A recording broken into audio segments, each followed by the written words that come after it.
What can you say to candidates who are struggling? Like, times are tough. What words of advice do you have for them? That's rooted in truth, of course. It sucks out there. Sorry, it does. Like, I know people who are exceptional at what they do and they are struggling, and it has nothing to do with you, your skills, your ability. It is just so hard.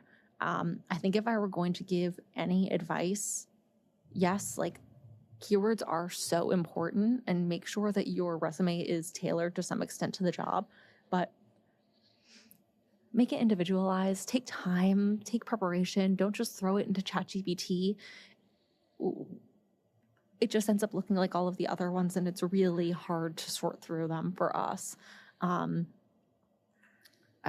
think that's probably my biggest piece of advice is, like, really, this is a picture of you on 2 pieces of paper. That's not even fair, right? And gosh, like, if I could have it another way, I would.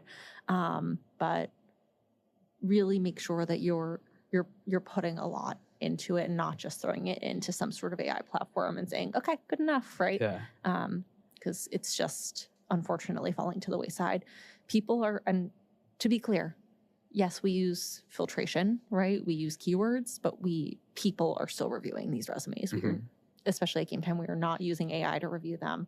I think that's one of my least favorite myths that seems to be getting spread around the internet right now, is that every company is using AI to review every single resume. And it's just not true. It's a person, they're looking at it, they're spending time on it. But show us a little individuality and show us data. Data is really what separates the strong resumes from the exceptional resumes. That's really good advice.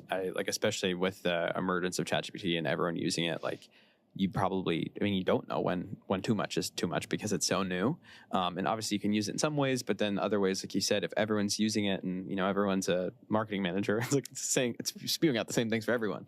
I think this is so common knowledge, like, I guess, but it's not. Like, data, right? Like, how did you drive value? Like, how did you generate revenue? How did you cut down costs? Like, that is so important for people to know, so that we can actually have, like, an informed conversation on your recruiter screen, or like that hiring manager can actually ask much deeper questions than, like, how did you contribute to your team? Like, that's not going to be engaging. Like, then you have to just go and explain it, right? Yeah. When you could have put it on paper, and it's not the hiring manager's not really getting anything out of that. They could have already had it, and they could have drilled way deeper down into your experience. And I'm not, making any promises, but could potentially move you along further in the process.